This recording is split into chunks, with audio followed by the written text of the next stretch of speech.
विद्यार्थियों नमस्कार। UGC net की इस तैयारी के सिलसिले में मैं खालूलाल खुल में आपका बहुत बहुत स्वागत करता हूं। हंसते रहिए, मुस्कुराते रहिए, मस्त रहिए, आबाद रहिए, पढ़ते रहिए, लिखते रहिए और सब्सक्राइब जरूर कीजिए, शेयर कीजिए, कमेंट कीजिए। डॉक्टर के की हिंदी के नाम से हमारा चैनल है।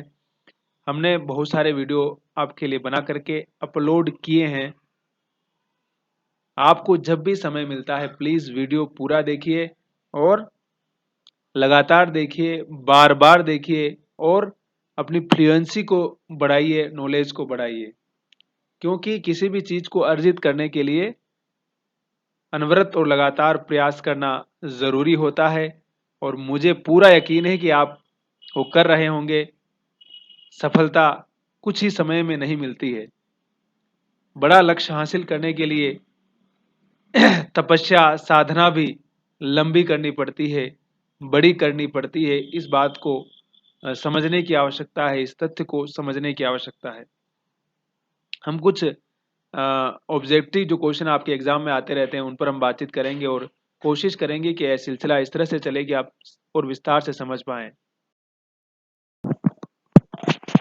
हाँ, कुछ छोटे छोटे जो सवाल हैं उनको हम समझेंगे तो चीज़ें शायद और ज़्यादा क्लियर होती चली जाएगी और हमारी कोशिश यही रहेगी कि हम कैसे उनको समझते हुए उन पर बातचीत करें, उनको एलोबरेट करें, विस्तार से समझने का प्रयत्न करें।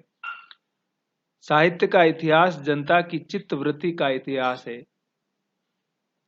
ये किसने कहा था? ये हिंदी साहित्य के महत्वपूर्ण आलोचक आचार्य रामचंद्र शुक्ल ने कहा था और हिंदी या साहित्य के इतिहास की परिभाषा देते हुए बात कही थी।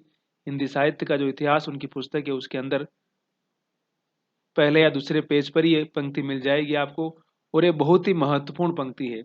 ठीक है। इतिहास के प्रति भारतीय दृष्टिकोण किस प्रकार का रहा है? आदर्श मूलक एवं अध्यात्मवादी रहा है, वस्तुपरक, तथ्यपरक, सत्यवादी। क्या रहा है? आदर्श मूलक एवं अध्यात्मवादी रहा है। हमारी जो इतिहास के प्रति दृष्टिकोण रहा है, इसलिए कहा जाता है कि हमारे यहाँ पर साइंटिफिक इतिहास नहीं मिलता है। इसलिए आजकल आप जानते हैं कि एनईपी में जो आरएसएस है वो कहता है कि नया इतिहास लिखिए फिर से। अब उस इतिहास की प्रामाणिकता क्या, उसका दृष्टिकोण क्या है, वो एक अलग विषय है। लेकिन हमारे यहाँ जो दृष्टिकोण रहा है उस दृष्टिकोण को समझने की आवश्यकता है।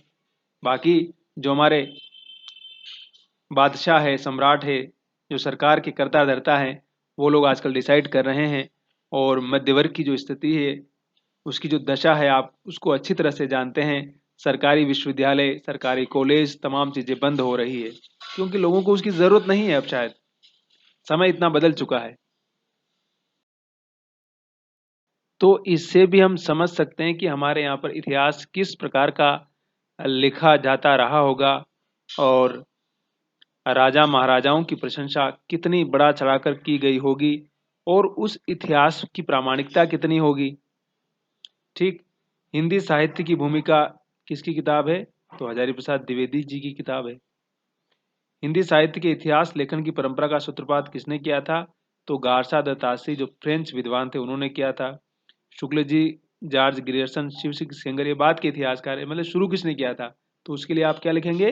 गारसा द तासी का नाम है। ये छोटे छोटे पॉइंट है, बिंदु है, इनको आप याद रखेंगे तो आपके लिए बहुत अच्छा रहेगा।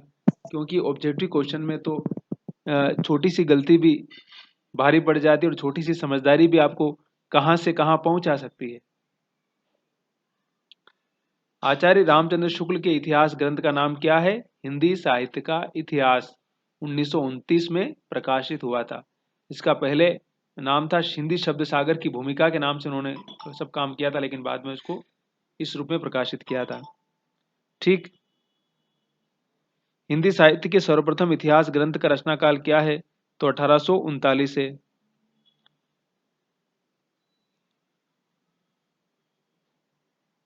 हिंदी साहित्य का इतिहास सर्वप्रथम किस भाषा में लिखा गया था? तो फ्रेंच भाषा में लिखा गया था।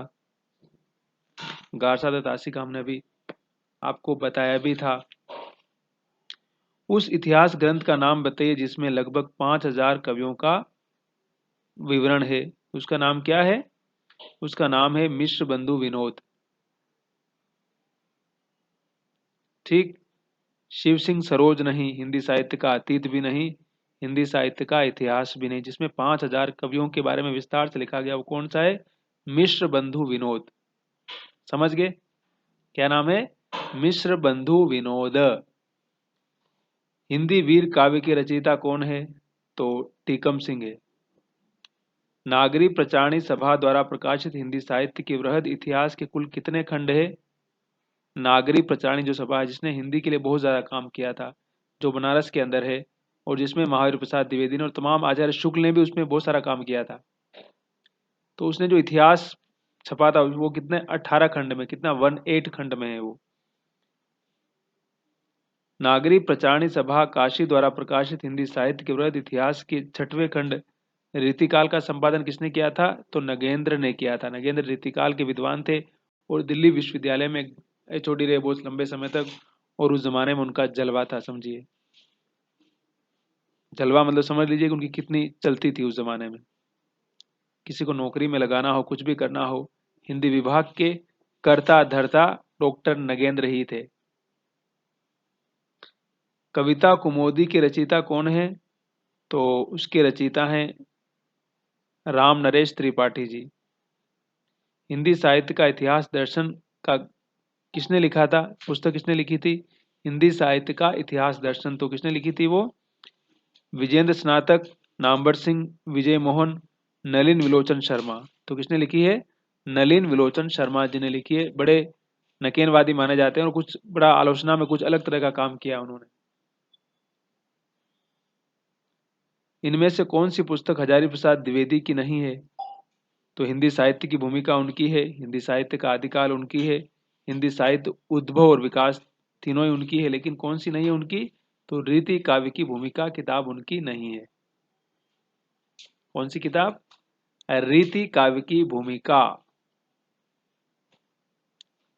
कवि वचन सुधा के संपादक का नाम? कवि वचन सुधा भारतेंदु निकालते थे।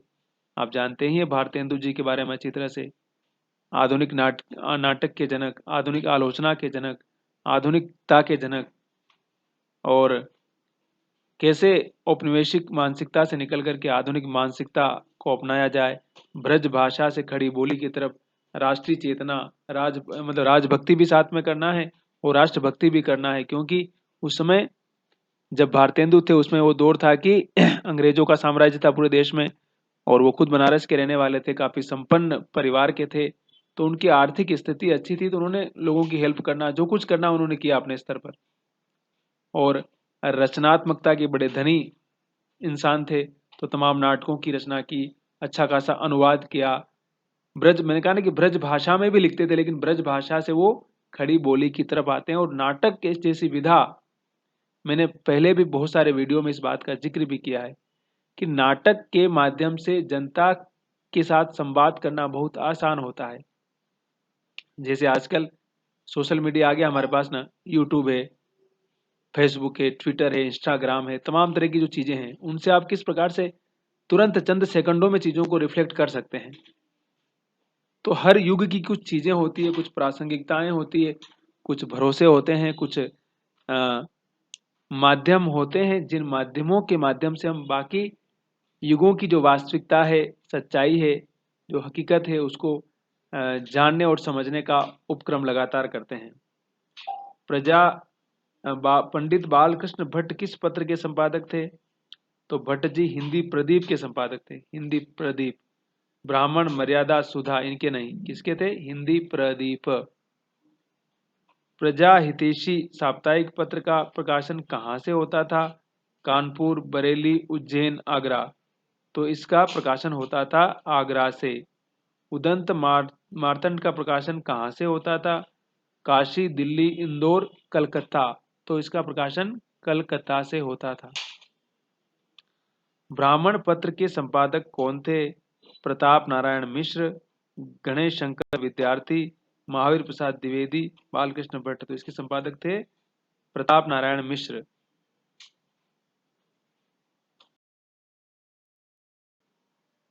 सरस्वती पत्रिका का प्रकाशन कब से आरंभ हुआ था? सरस्वती पत्रिका का प्रकाशन 1900 से आरंभ हुआ था, और 1930 में महावीर प्रसाद द्विवेदी उसके संपादक बनते हैं। ये 1903 में, ठीक है। ये क्वेश्चन आता है अक्सर कि महावीर प्रसाद द्विवेदी कब बनते हैं और सरस्वती शुरू कब होती है। तो सरस्वती शुरू होती है 1900 में। सरस्वती पत्रिका के यशस्वी संपादक कौन थे? तो महावीर प्रसाद द्विवेदी थे। प्रेमचंद, हजारी प्रसाद द्विवेदी, माधव प्रसाद सप्रे, ये लोग उसके संपादक नहीं थे। सरस्वती पत्रिका बहुत फेमस पत्रिका है और उसने हिंदी खड़ी बोली के निर्माण में और उस दौर में लेखकों को तैयार करने में अपना बहुत महत्वपूर्ण कंट्रीब्यूशन दिया था। इस बात को ध्यान रखना है, आपको इस बात को याद रखना है। तो इस लिहाज से सरस्वती पत्रिका का एक बहुत बड़ा योगदान था। ठीक। गणेश शंकर विद्यार्थी कानपुर से कौन सा पत्र निकालते थे? तो प्रताप निकालते थे। ब्राह्मण, हिंदी प्रदीप, माधुरी, ये नहीं, कौन सा निकालते थे? प्रताप निकालते थे। और देखिए उस दौर में गणेश शंकर विद्यार्थी को लोगों ने मार दिया था, मतलब भीड़ ने उनकी हत्या कर दी थी। आप सोचिए, मीडिया का पर्सन बनना या समाचार पत्र में काम करना और वो भी ईमानदारी से काम करना कितना मुश्किल रहा होगा उनके लिए उस दौर में। भीड़ ने उस इंसान को मार दिया था। आज भी आप देखते हैं कि भीड़ कैसे लोगों को मार देती है। निर्दोष लोगों को मारना सबसे बड़ा अपराध है, चाहे वो धर्म के नाम पर हो, चाहे अभिव्यक्ति के नाम पर हो, चाहे किसी के भी नाम पर हो। और आज अखबारों में देखिए आप अक्सर इस प्रकार की खबरें लगातार बढ़ती जाती है कि भीड़ ने लड़के लड़की को मार दिया क्योंकि उन्होंने इंटरकास्ट मैरिज कर ली, या किसी और कारण से मार दिया, या किसी मीडिया पर्सन को मार दिया। और तमाम जो मीडिया के जो सच्चे और ईमानदार लोग हैं उनको ऊपर अक्सर हमले होते हैं। अभी छत्तीसगढ़ में एक पत्रकार को मार दिया था। और जो छोटे पत्रकार है, जो छोटे कस्बे के पत्रकार है, उनके लिए पत्रकारिता करना कितना मुश्किल है। अगर मैंने कहा ना कि अगर आप सच्चाई से काम कर रहे हैं, आप जो आपने समझौता कर लिया है, आपने वो सब कर लिया है, तब आपके सामने कोई दिक्कत नहीं है। आप सब तरफ से पैसा ले रहे हैं, खा रहे हैं, तब तो अलग बात है। आप जनता के मुद्दों को, इश्यूओं को नहीं उठा रहे हैं, तब आपके सामने कोई समस्या नहीं आएगी। दुलारे लाल भार्गव के संपादन में कौन सी पत्रिका लखनऊ से निकलती थी? तो सुधा, प्रभा, इंदु या माधुरी। तो उनके संपादन में, दुलारे लाल भार्गव के संपादन में निकलती थी माधुरी पत्रिका। हिंदी का धार्मिक मासिक पत्र कौन सा है? वर्तमान साहित्य, सरस्वती, विश्वामित्र या फिर कल्याण। तो हिंदी का धार्मिक मासिक पत्र था कल्याण। कल्याण का प्रकाशन किस नगर से होता है? बनारस, इलाहाबाद, लखनऊ या फिर गोरखपुर। तो कल्याण गोरखपुर से ही निकलती थी। और आप जानते हैं कि गीता जो प्रेस है गोरखपुर में ही है, जिसने तमाम धार्मिक पुस्तकों को छापा है। आज हमारे घर घर में जो पुस्तकें हैं हम पढ़ते हैं उनको बिल्कुल नहीं है, लेकिन पूजा करते हैं सिर्फ, जबकि उनको पढ़ा जाना आवश्यक है, पढ़े जाने की आवश्यकता है। पूजा बाद में की जानी है। ज्ञान पूजा करने के लिए नहीं होता, ज्ञान पढ़ने के लिए होता है, ताकि हमारे चक्षु खोले, हमारे हमारे दिमाग को खोले, हमें सोचना समझना सिखाए। हमें आंखें बंद करके किसी भीड़ का हिस्सा बनना या किसी ने बोल दिया है उसको फॉलोअर्स करना, वो ज्ञानी और समझदार का काम नहीं है। उसका काम है asking the questions, why it is happened and what it is not happened. This is the knowledge power. Knowledge always open our eyes, our enlightenment of our mind, our thinking, our thoughts. This is very important for knowledge. फिर देखिए विशाल भारत के संपादक कौन थे? बड़ी अच्छी पत्रिका थी ये भी। गोपाल दास चतुर्वेदी, गोपाल राम गोपाल चतुर्वेदी, राजेश्वर प्रसाद चतुर्वेदी या फिर बनारसी दास चतुर्वेदी। तो विशाल भारत के संपादक थे बनारसी दास चतुर्वेदी। सारे चतुर्वेदी ये देखिए। तो ज्ञान में कौन रहा है? ज्ञान में तो हमेशा ब्राह्मण लोग ही रहे हैं, इसमें कहने की कोई बात ही नहीं है। हमारे और आपके जो समाज के लोग हैं वो तो अभी पढ़ रहे हैं भाई, बाकी हजारों सालों से ज्ञान पर कब्जा किसका रहा है? और जिसका कब्जा रहेगा जाहिर सी बात है जिम्मेदारी उसी के ऊपर आएगी ना।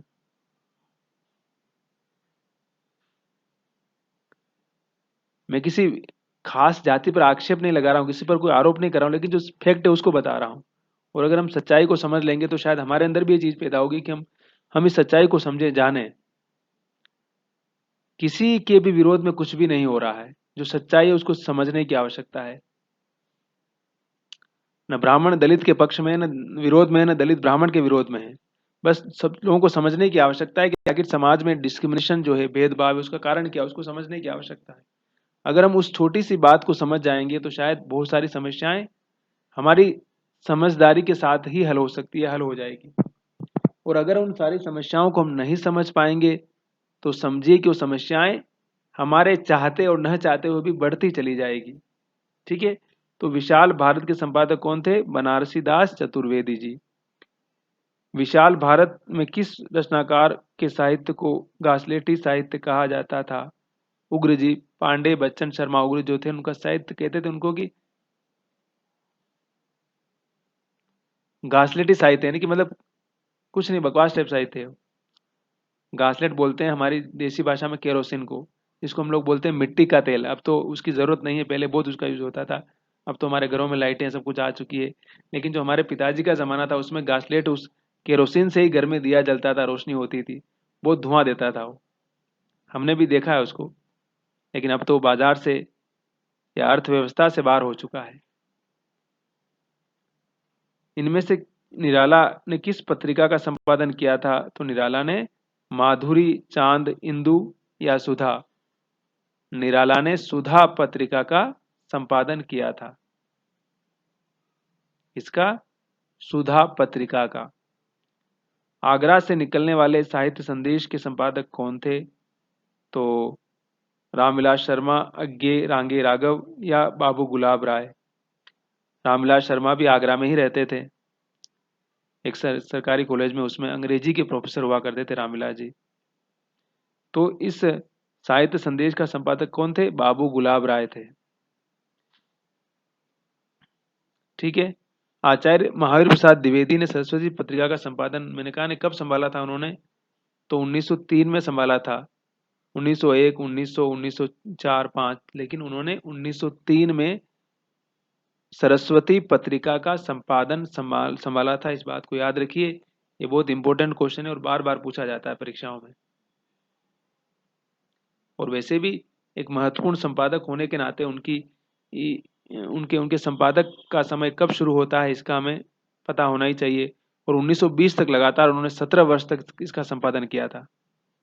एक लंबा समय होता है और इस लंबे समय में उन्होंने बहुत गहराई के साथ में कहे कि बहुत ही महत्वपूर्ण लेखकों को तैयार करने में अपना कंट्रीब्यूशन दिया था। और महावीर प्रसाद द्विवेदी की जीवन दृष्टि से, उनके लेखन से हमारी असहमति हो सकती है, लेकिन उनका जो कंट्रीब्यूशन है, योगदान है, उसको समझने की आवश्यकता है। इनमें से कौन सी पत्रिका छायावाद के समर्थन में थी? तो सुधा, मर्यादा या हंस या फिर माधुरी? तो माधुरी नाम से ही पता चल रहा है कि माधुरी ने माधुरी प्रेम, क्योंकि छायावाद में तो प्रेम को बहुत ज्यादा महत्वपूर्ण स्थान दिया है। छायावाद का मतलब एक रोमांटिक कविता लिखना है। ठीक है। तो वहां पर माधुरी जो पत्रिका है उसकी महत्ता या उसका सपोर्ट का जो एंगल है वो आप समझ पाएंगे कि किस तरह से वो पत्रिका उसका सपोर्ट कर रही है, उस चीज के पक्ष में खड़ी होती हुई नजर आती है। विशाल भारत किस कवि के प्रति बहुत अनुदार था? मतलब किस कवि को उसने प्रकाशित नहीं किया, उसका अपमान किया या उसको नेग्लेक्ट किया? तो बच्चन साहब, पंत या प्रसाद या निराला? तो निराला को उसने बहुत नेग्लेक्ट किया था। और हमने उनको, आप जानते हैं कि निराला को हिंदी साहित्य के लोगों ने वैसे भी स्वीकार नहीं किया। उनको कदम कदम पर परेशान किया गया। मतलब उनको खारिज किया गया कि आप तो कवि नहीं हैं, आपकी कविता में तो कोई दम नहीं है। लेकिन उन्हीं निराला की कविताओं को छाप छाप के प्रकाशक करोड़पति बन गए उस जमाने में।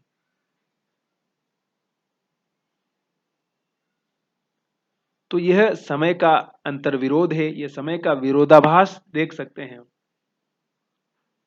क्योंकि निराला उस समय की जो चेतना थी उससे आगे के कवि थे,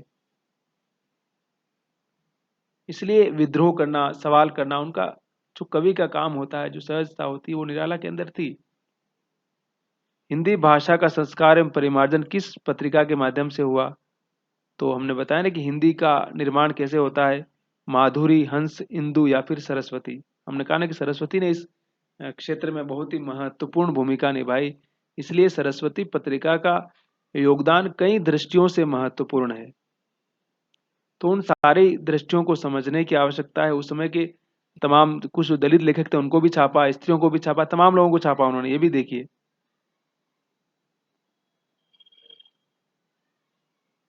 तो इस सच को, इस वास्तविकता को भी समझने की आवश्यकता है कि एक पत्रिका, इसका नाम है सरस्वती, जो इस तरह से हिंदी भाषा को महत्वपूर्ण बनाने में अपना कंट्रीब्यूशन करती है, उस कंट्रीब्यूशन को हम सब।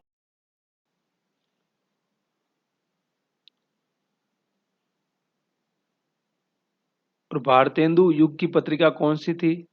कवि वचन सुधा। कौन सी थी? तो कवि वचन सुधा।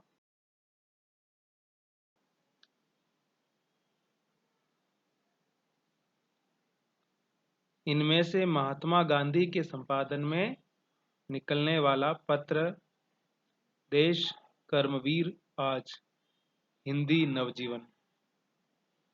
गांधी जी कौन सा पत्र निकालते थे? हिंदी नवजीवन। माखनलाल चतुर्वेदी के संपादक में निकलने वाला पत्र कौन सा था? जागरण, मतवाला, समन्वय या फिर कर्मवीर। तो कौन सा था? कर्मवीर। कौन निकालते थे? तो माखनलाल चतुर्वेदी जी निकालते थे। माखनलाल चतुर्वेदी निकालते थे कौन सा पत्र? कर्मवीर। ठीक। कादम्बिनी के संपादक का नाम बताइए। तो कादम्बिनी का संपादक थे राजेंद्र अवस्थी थे। कमलेश्वर किस कहानी पत्रिका के संपादक थे? कमलेश्वर हिंदी के महत्वपूर्ण लेखक है, आप जानते ही हैं। उनकी कहानी है राजा निर्बंसिया। उनका उपन्यास बहुत प्रसिद्ध रहा, जो कितने पाकिस्तान, है ना। तो उन्होंने सारिका, जो एक जमाने में बहुत फेमस पत्रिका थी, उसका संपादन किया था, है ना। और सारिका का बहुत कंट्रीब्यूशन रहा, यानी कि हिंदी के जो महत्वपूर्ण लेखक है, मतलब उस जमाने में सारिका में छपने का मतलब है कि आप लेखक हो चुके हैं।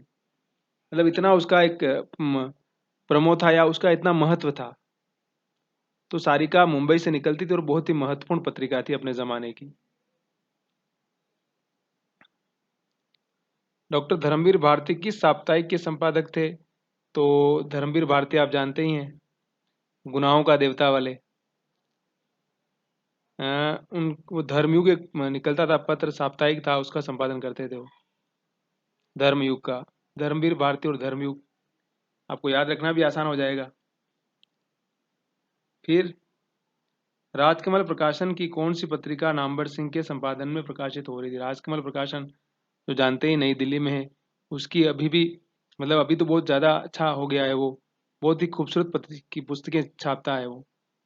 और प्राइस भी इतना कम कम ही रहता है ना, इतना ज़्यादा नहीं रहता। अगर आपको खरीदना है तो आप सर्च कीजिए गूगल में जाकर के, राजकमल प्रकाशन और वाणी प्रकाशन, दोनों भाई भाई हैं वो। तो राजकमल से भी ले सकते हैं। तो राजकमल पत्रिका निकालते थे आलोचना, अभी भी निकलती है वो। नामवर जी बड़े लंबे समय तक उसके संपादक रहे। जयप्रकाश भारती किस बाल पत्रिका के संपादक रहे? तो नंदन निकालते थे वो। ठीक है। उसके बाद है उदयन शर्मा किस पत्रिका के संपादक थे? तो उदयन शर्मा रविवार एक पत्रिका निकलती थी, उसके संपादक थे। वर्तमान समय में दिल्ली से राजेंद्र यादव किस पत्रिका का संपादन कर रहे हैं नहीं है, करते थे। राजेंद्र यादव जी का इंतकाल हो चुका है। जो हंस पत्रिका है, उनकी बेटी अभी रचना यादव उसको संपादित कर रही है। मतलब रचना यादव सब कुछ देख रेख कर रही है। और ये हंस वही हंस है जो प्रेमचंद निकालते थे किसी जमाने में। 1986 से राजेंद्र यादव ने फिर से इसको नई दिल्ली से शुरू किया था, और 2014 में राजेंद्र यादव जी का देहांत हो गया था। और मैंने कहा ना कि अब उनकी बेटी रचना यादव उसको देख रही है। मनु भंडारी जो उनकी पत्नी थी, सारा स्वामित्व सब कुछ उन्हीं को देके गए थे वो। तो रचना जी अब देखती है। और हंस अगर आप पढ़ना चाहें तो मिल जाएगी आपको, कोई मुश्किल नहीं है। फिर देखिए कि धर्मयुग कहाँ से प्रकाशित होता था? तो धर्मयुग मुंबई से प्रकाशित होता था। कर्मवीर का प्रकाशन कहाँ से होता था? तो कर्मवीर जबलपुर से निकलता था। जबलपुर, जहाँ के कि ज्ञान रंजन जी है, जो जहाँ से पहल भी निकलती थी, है ना। तो ज्ञान जी को आप जानते हैं, ज्ञान जी बड़े कथाकार रहे हैं और पहल पत्रिका का संपादन करते रहे लंबे समय तक। उन्होंने भी बहुत ज़्यादा योगदान दिया है, पहल पत्रिका ने भी। रीतिकाल को अलंकृत काल की संज्ञा किसने दी थी? तो रीतिकाल को मिश्र बंधुओं ने कहा था कि वो सारे अलंकृत है, इसलिए उसको अलंकार काल कहा गया था उन लोगों ने। शुक्ल जी ने आदिकाल का नामकरण क्या किया था? तो आज शुक्ल ने आरंभिक काल, चारण काल, आरंभिक काल नहीं, उन्होंने वीर गाथा काल कहा था। वो कहते हैं कि इस काल की जो रचनाएं हैं ना, उसमें वीरता पर बहुत ज्यादा हमें चीजें मिलती है, इसलिए आचार्य शुक्ल ने उसको वीर गाथा काल कहा था। ये तो बहुत पुरानी बहस है, और अब तो हिंदी साहित्य में जो कुछ लिखा जा रहा है, जो कुछ कहा जा रहा है, उसमें बहुत सारी चीजें उलट पुलट चुकी है। शुक्ल जी ने आधुनिक काल का क्या नाम रखा था? आप जानते हैं क्या रखा था? वर्तमान काल, आधुनिक काल या गद्य काल। उन्होंने गद्य काल भी कहा था, क्योंकि आधुनिक काल से ही गद्य का भी आरंभ होता है। देखिए, इस बात को ध्यान रखिएगा हमेशा। अगर आपको एमए के परीक्षा के लिए भी लंबा प्रश्न लिखना है, तो गद्य काल की क्या महत्ता है और गद्यकाल कहने के पीछे शुक्ल जी का क्या दृष्टिकोण रहा है, उसको भी जानना और समझना हमारे लिए, समझिए कि बहुत ज़्यादा ज़रूरी या बहुत ज़्यादा महत्वपूर्ण है। ठीक। पूर्व मध्यकाल के लिए शुक्ल जी ने क्या नाम दिया था? तो पूर्व मध्यकाल को शुक्ल जी ने भक्ति काल कहा था, आप जानते ही हैं। उत्तर मध्यकाल को रीतिकाल कहा उन्होंने, और पूर्व मध्यकाल को भक्ति काल के नाम से उन्होंने अपने हिंदी साहित्य के इतिहास में अभिनीत किया था। और आप जानते हैं कि पहली बार जो ऐतिहासिक जो प्रवृत्तियों के आधार पर जो नामकरण किया था, वो आचार्य रामचंद्र शुक्ल ने ही किया था। ठीक। तो ये बहुत सारे लंबे लंबे प्रश्न हैं, ये बहुत मतलब पुरानी बहसें हैं। तो ये आप अगर हिंदी साहित्य का इतिहास पढ़ेंगे तो आपको सारी चीजें पता चल ही जाएगी। राहुल सांकृत्यायन हिंदी का पहला कवि किसे मानते हैं? तो सरपात को मानते हैं राहुल जी। राहुल सांकृत्यायन का साहित्य तो वैसे भी आपने पढ़ा ही होगा। भागो नहीं दुनिया बदलो, तमाम कहानियां लिखी, बौद्ध धर्म के भारी विद्वान थे, श्रीलंका भी गए, तिब्बत और तमाम तरह की यात्राएं करते रहे सारी उम्र वो। राहुल जी को लेकर के भी आपके नेट की परीक्षा में सवाल आते रहते हैं। तो राहुल सांकृत्यायन को पढ़ा जाना चाहिए, समझा जाना चाहिए, और उनके साहित्य से हम गुजरेंगे तो निश्चित रूप से, अगर हम हमारी सच में साहित्य में रुचि है, तो हमारी रुचि को परिमार्जित करने का ही काम करेंगे वो।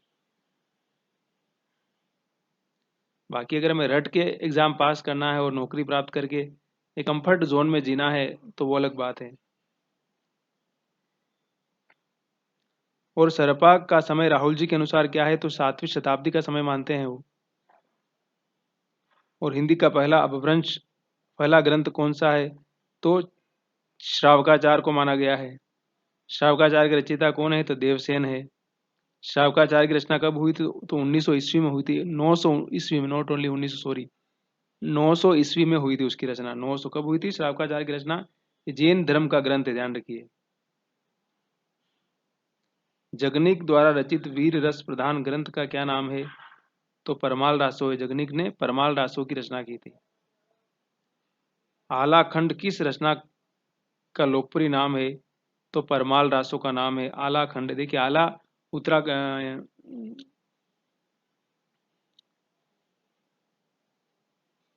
बुंदेलखंड जो है ना, जो कि एमपी का एक इलाका है, बुंदेलखंड में गाया जाता है आला, बहुत आज भी गाया जाता है। वहाँ का एक लोक, कहते हैं ना कि लोक कहानियों से किस प्रकार से वो लोक परंपरा में आ जाता है, और उसको एज ए गीत के रूप में, एज ए उस पूरी समरसता के साथ और पूरी लय के साथ इसको वहाँ पर बुंदेलखंड में गाया जाता है, और बहुत ही ज़्यादा लोकप्रिय है वो। तो उसी परंपरा को समझिए कि आला जो खंड है वो परमाल रासो की परंपरा, जो आज का जो है वो आल्हा काव्य, वो समझिए कि उसकी कहानी कुछ उसी प्रकार से जुड़ती हुई नजर आती है। तो हम बुंदेलखंड की जो संस्कृति है, मैंने कहा ना कि जो बुंदेलखंड का इलाका, जो मध्य प्रदेश और उत्तर प्रदेश का जो पूरा सीमा का इलाका है, वहाँ पर इसको बहुत गाया जाता है। आप अगर आप वहाँ के होंगे तो आप समझ जाएंगे, और अगर आप वहाँ की रचना धर्मिता को समझेंगे तो शायद ये सारी चीज़ें भी क्लियर होती चली जाएगी। ठीक है, तो इसको इस तरह से भी हम समझ सकते हैं। पृथ्वीराज रासो के विषय में कौन सी धारणा अधिक उपयुक्त है? कि यह अर्ध प्रामाणिक ग्रंथ है, मतलब जाली ग्रंथ भी कहा गया है इसको, लेकिन यह प्रामाणिक नहीं है। बीसलदेव रासो का प्रधान रस क्या है? तो बीसलदेव तो श्रृंगार रस है, श्रृंगारिकता उसके अंदर प्रधान है। वीर नहीं है, शांत नहीं है, करुण नहीं है, उसके अंदर श्रृंगारिकता का प्रधान। इनमें से हिंदी का प्रथम महाकाव्य किसे माना गया है? तो हिंदी का महाकाव्य पृथ्वीराज रासो जो चंद बरदाई ने लिखा था, उसको हिंदी का पहला महाकाव्य के रूप में जाना गया है, माना गया है।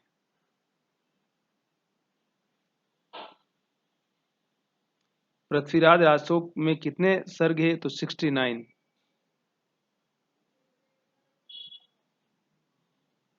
और रासो शब्द की उत्पत्ति के संबंध में सबसे तर्कसंगत बात कौन सी है? तो रासो की उत्पत्ति रसायन से हुई, रासो की उत्पत्ति रास से हुई, रासो की उत्पत्ति रासक से हुई। किससे हुई? तो रासो की उत्पत्ति रासक शब्द से मानी जाती है। किससे? रासो की उत्पत्ति को रासक शब्द से माना गया है। आदिकाल में मनोरंजक साहित्य की रचना किसने की थी? तो आदिकाल में चंदबरदाई, विद्यापति, गोरखनाथ या फिर अमीर खुसरो। तो अमीर खुसरो की कविता पढ़ते ही उसमें किस प्रकार से कितना सारा मनोरंजन है ना। और खड़ी बोली में बड़ी सरल भाषा में अमीर खुसरो अपनी बात कहते हुए नजर आते हैं, बहुत ही प्रभावशाली तरीके से। एक अलग ही अंदाज, एक अलग ही तरीका, एक अलग ही समझे कि मतलब सटायर है पूरा वो। गोरख बानिक का संपादक किसने किया था? माता प्रसाद गुप्त, वासुदेव शरण अग्रवाल, श्याम सुंदर दास या फिर पीताम्बर दत्त बड़तवाल। तो गोरख बानिक का संपादन पीताम्बर दत्त बड़तवाल जी ने किया था। बहुत ही महत्वपूर्ण विद्वानों की सूची में उनका नाम आता है। सिद्धों की संख्या कितनी बताई जाती है? तो सिद्धों की संख्या 84 थी, 84। सिद्धों का उचित समय क्या माना गया है? तो सिद्धों का जो सही समय है वो चौथी, सातवीं, 12वीं या 10वीं। तो 10वीं शताब्दी का जो समय है वो सिद्धों का समय माना गया है या समझा गया है। नारी निंदा किस संप्रदाय में मिलती है? तो नारी निंदा कहाँ मिलती है हमें? नाथ पंथ, जैन पंथ, सिद्ध संप्रदाय या किसी में भी नहीं, तो नाथों में मिलती है। नाथ लोगों ने स्त्री की बहुत निंदा की। आप जानते हैं कि वो मतलब इतना अधिक स्त्री को लेकर समझे कि मतलब सेक्स को बहुत अपराध मानते थे एक तरह से। स्त्री का साथ मतलब स्त्री आपकी सारी साधना को भंग कर देगी, नष्ट कर देगी। और ये प्रभाव आप आगे देखते हैं तो कबीर के यहाँ भी नजर आता है बार बार। कबीर भी इसलिए स्त्री को मतलब माया के रूप में डिफाइन करते हैं और कहते हैं कि वो आपकी सारी साधना को भंग या नष्ट करने का काम करती है। तो उस लिहाज से वो स्त्री को देखते हैं।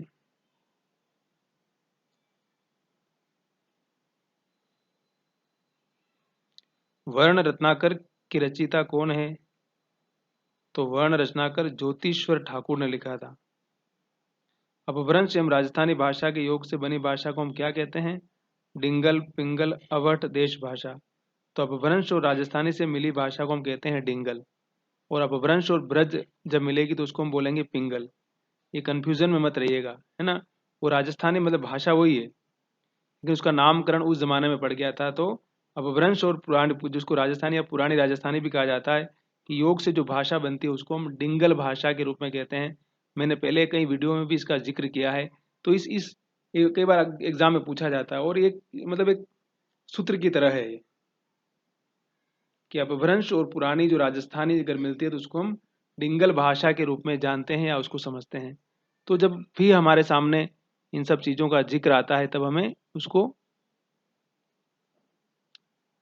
इस रूप में समझना है। और हमने कहा ना कि ब्रज भाषा से मिश्रित अपभ्रंश को हम पिंगल कहते हैं, है ना। अपभ्रंश राजस्थानी डिंगल और ब्रज और अपभ्रंश हो जाएगी तो क्या हो जाएगा? अपभ्रंश दोनों में आएगी, लेकिन एक में आ जाएगी पुरानी राजस्थानी, एक में आ जाएगी ब्रज। इतने ही जान, अपभ्रंश पुरानी राजस्थानी डिंगल और अपभ्रंश और ब्रज हो जाएगी तो पिंगल हो जाएगी।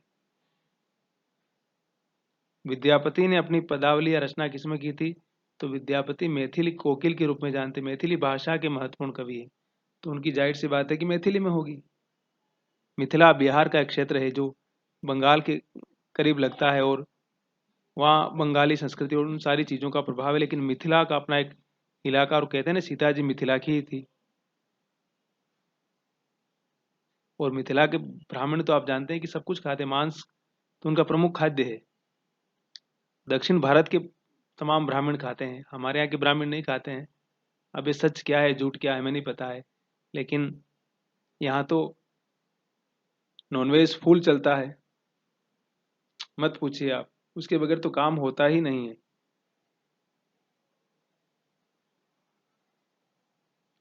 आदिकाल में खड़ी बोली का प्रयोग करने वाले कवि आप जानते ही हैं, अमीर खुसरो ने खड़ी बोली का प्रयोग किया, और खड़ी बोली हिंदी के पहले कवि के रूप में भी हम अमीर खुसरो को जानते हैं, तो ये समझने वाली बात है। इसलिए अमीर खुसरो की जो रचनाएं हैं, पहेलियां हैं, मतलब लगेगा कि ये आज ही कल की लिखी हुई कविताएं हैं, जबकि 800 साल पुरानी चीजें हैं वो। तो एक कवि की जीवन दृष्टि, उसका महत्व, उसकी महत्ता के बाकी सारी चीजें उसकी रचनात्मकता में कैसे आती है।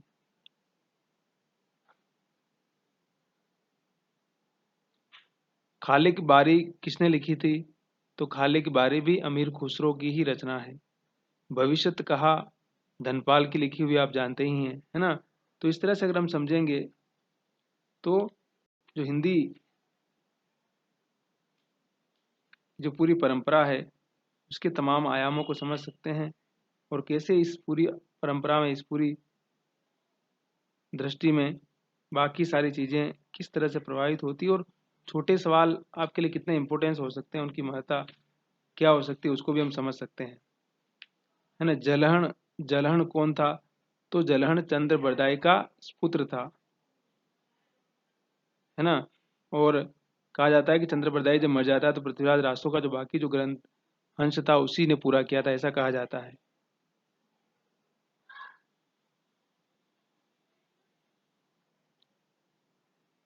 इतिहास केवल घटनाओं का अन्वेषण एवं संकलन मात्र नहीं है, अपितु उसके भीतर कार्य कारण श्रृंखला विद्यमान है। ये किसने कहा था? मतलब इतिहास की व्याख्या करते हुए तेन, डार्विन, मार्क्स या हीगल, हीगल ने ये बात कही थी कि सिर्फ घटनाएं ही नहीं, उसके अंदर वो बताता है कि उन घटनाओं के पीछे कारण क्या है ना। अगर भारत में वर्ण व्यवस्था थी तो क्यों थी? अगर भारत में इतना डिस्क्रिमिनेशन था तो क्यों था? और उस सारी चीजों की अगर आलोचना हुई, उन सारी चीजों की समालोचना हुई तो क्यों हुई? राजतंत्र में क्या स्थिति थी, और राजतंत्र में कितना शोषण था, क्या चीजें थी, अगर उन सारी चीजों को हम समझेंगे तो ये सारे सूत्र उस इतिहास के आलोक में, उस इतिहास के दृष्टिकोण में हमें समझ में आएंगे। ठीक। कामिनी करे सनाने, हेरत ही हृदय हने पंचवाने। मतलब सुंदरी स्नान कर रही है और मेरी आंखें उसको हेर रही है बार बार। ये किसने लिखा है? विद्यापति ने लिखा है। हमने कहा ना कि विद्यापति की जो पदावली है वो श्रृंगार का ग्रंथ है, वो कोई भक्ति का ग्रंथ नहीं है। उसको पढ़ेंगे आप तो गजब चित्रण किया उन्होंने स्त्री की मतलब शारीरिक सुंदरता का। ऐसा लग रहा है कि पूरी न्यूड स्त्री को देख रहे हैं और उसकी सुंदरता का चित्रण कर रहे हैं वो, उसकी यौनिकता का, उसके स्तनों का, उसकी पूरी बॉडी का जो फिजिक्स है, उसका जो सुंदरता है, और किस प्रकार से उसके स्तन धीरे धीरे बढ़ रहे हैं, उन सारी चीजों का विद्यापति ने जैसे लग रहा है कि आंखों देखा चित्रण कर रहे हैं वो। तो उनको हम भक्ति में कैसे डाल सकते हैं? वो तो श्रृंगार है, सुंदरता का वर्णन कर रहे हैं। और जहाँ कामसूत्र लिखा गया हो वहां उनका वर्णन करना, कहते हैं कि मतलब बहुत सारी कुंठाओं से कैसे बात बाहर निकालता है, या उन सारी चीजों को खोलने के लिए उसका कितना इंपॉर्टेंस है, वो हम बाद में बात करेंगे।